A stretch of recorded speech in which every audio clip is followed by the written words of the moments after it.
getting underway for our, I assume, last kickbox match. Who knows? It might be. This is like the old WCW. This is like kind of like a dark match. Yeah. I might go in there and have one.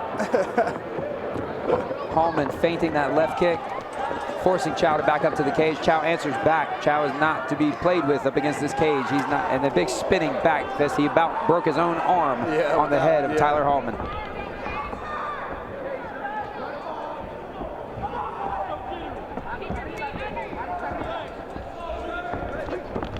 So Diego Chau, clearly very fast, clearly very ferocious, but it looks like Tyler Hallman moving forward with a little bit more confidence and a little bit more aggression. Big left high kick again. Oh. Tries to find him with that jab, does Hallman. Yeah. Hallman pressing the action, Diego responding in kind.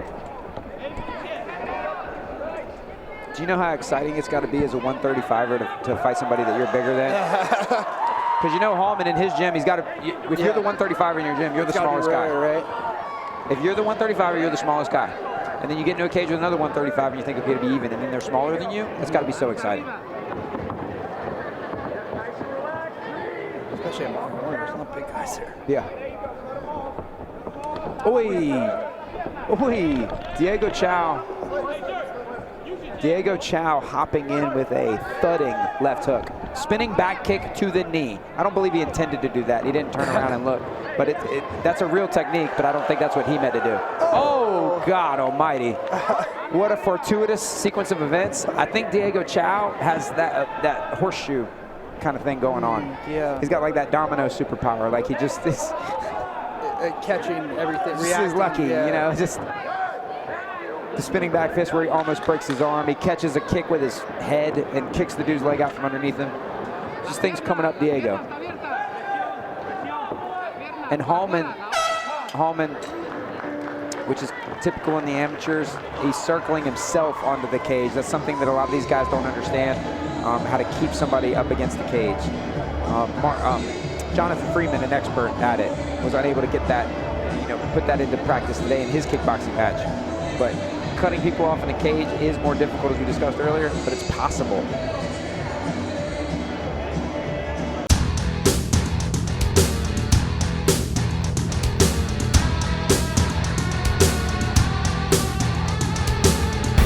Leg kicks should be the one he's meant.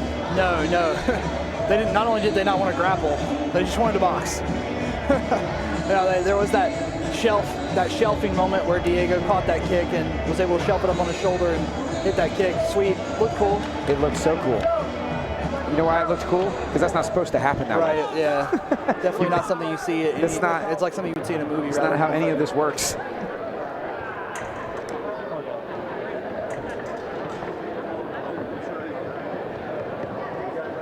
Oh, no. Oh, no. That's a lot of water. That is a lot of water. This is the Joe Rogan ice bag incident all over again. Yeah. This match wasn't even supposed to happen.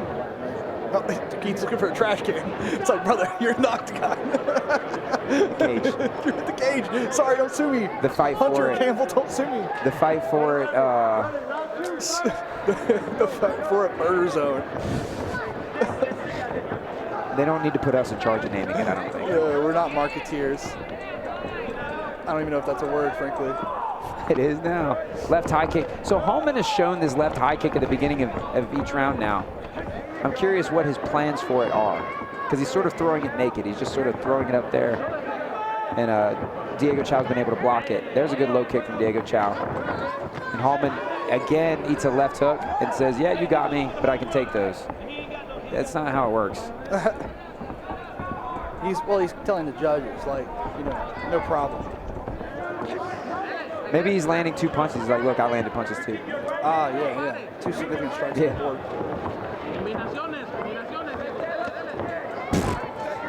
He probably should have committed to one of those spin kicks. It wouldn't have bad setup. That left hook from Diego Chau is wild, but it's landing. Yeah, it is landing. It's coming up over the top, and it's a little accurate. Diego Chau sticking his face out, baiting Hallman to look for something. Diego Chau likes a firefight. He wants Hallman to do half the work and come to him. He just looks dropping his hands to try and encourage him to come in swinging. He wants to counter him. That little overhand smack is a funny thing. We've seen it actually a couple times tonight. I wonder if that's part of the new. Don't ask for too many of those, Diego Chau, because if he manages to come down with that head kick, it's going to hurt. Oy.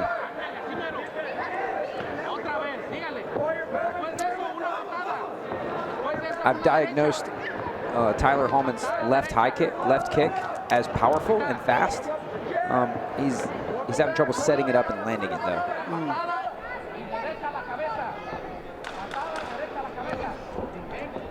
He could invest more to the legs and body to bring the hands down, and then feint, see what happens, and then launch that thing up high. There's some good low kicks. Both men, maybe they heard me, I don't know. Both men went to the low kicks. They were throwing significantly more low kicks that round than previously. I'll just say this. I am anxious to get some context on this fight and why it is not MMA. Because one guy's kind of fighting like he's really angry, or maybe that's just the way he always fights. I don't know. Yeah. What happened here? Yeah, we need to know. We need to know why this fight almost fell off, got rescheduled to kickboxing instead of MMA.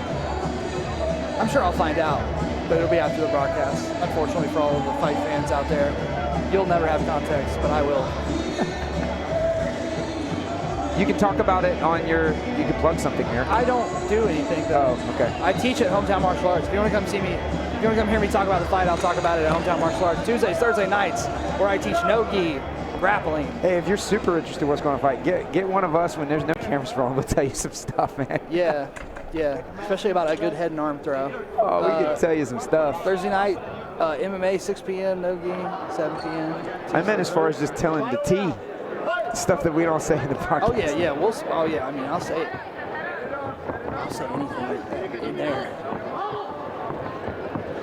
Diego Chau's doing a lot of theatrics of showing that he's dangerous. If you come in here, I'm going to counter you. He acts a bit like a cornered animal. Yeah, like you don't want none of this. But Hallman's like, yeah, I do. In fact, I want some of that. I'm going to come over there and get it. Whoosh, and a miss. And then that little smack. That's such a fun little technique of Diego Chau's. The overhand wrapping of the knuckles, like he's knocking on a door. He's using that technique. Nope, cat's paw. They just scared each other. They both just scared each other. Double full body feint. They both look like a cat when you throw a cucumber at it. Oh, Austin Hallman with the head kick up top. He found the head kick. Bounces it off of Chau. He's been obviously looking for it for the entirety of this fight.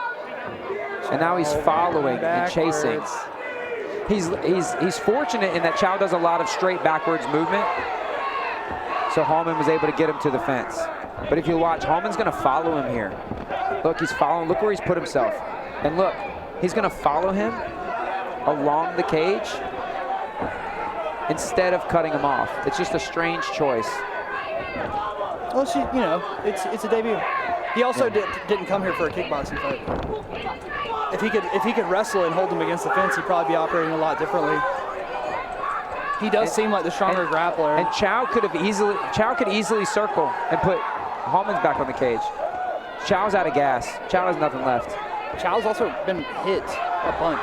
And there was a big left body kick in one of the previous exchanges. Oh, wait, nice little hammer fist. It's funny, he didn't want to go to the body at all. He just wanted to swing at the head. He's like, I'm punishing this guy.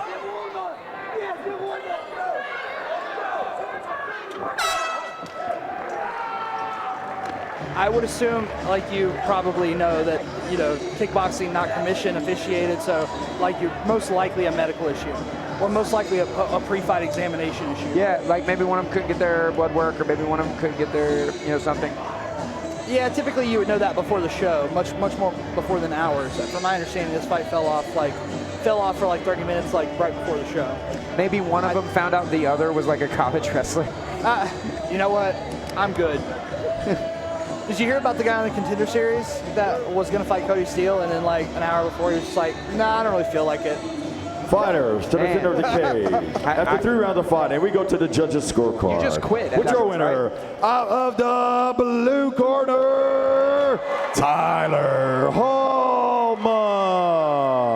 Yeah, I thought at least the last 2 rounds were very much Hallman centric. If you just voluntarily decide not to take a fight that you agreed to, you don't show your face ever again, right? Like you're done.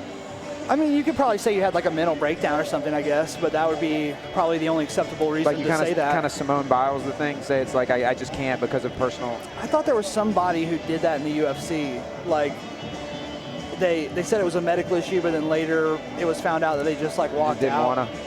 I know that Cowboy Cerrone on Joe Rogan told a story about how he almost did that once. He almost got as far as like the door to the arena with his hand wraps on before he like was like, fuck it, I'm gonna fight, and then, you know, lost. Might have should have listened to his intuition there.